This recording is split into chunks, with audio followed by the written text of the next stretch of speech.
तर आज मी बनवत आहे माझी फेवरेट अद्रकची चटणी। ही इडली डोश्यासोबत खूप छान वाटते। त्यानंतर मी इथे घेतला 1 चम्मच तेल, त्यामध्ये टाकले मी 1 ते 1.5 इंच अद्रक बारीक कट करून घेतलं होतं। त्यानंतर मी 2 चम्मच डाळ्या टाकल्या होत्या, ज्याला रोस्टेड चना म्हणतात। 1 चम्मच मी उडद डाळ टाकली होती, थोडेसे जिरा, थोडंसं धना आणि बिलकुल थोडेसे मी मेथी दाणे टाकले होते। त्यानंतर 2 मिरची टाकली होती आणि छान याला रोस्ट करून घेतलं होतं अद्रकसोबतच।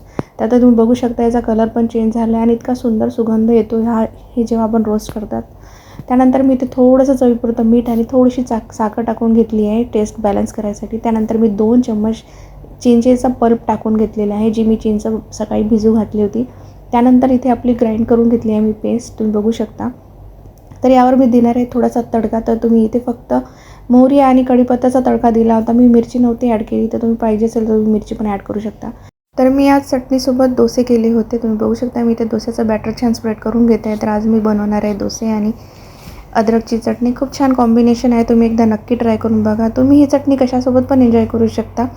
तर आता आपला डोसा पण रेडी आहे। तर आज होता आमचा हा मेनू, आलूची भाजी, डोसा आणि अद्रकची चटणी। तुम्ही एकदा नक्की ट्राय करून बघा। ही रेसिपी खूप इझी आहे, सिंपल आहे आणि खायला टेस्टी आहे। भेटूया नेक्स्ट व्लॉगमध्ये। Bye bye.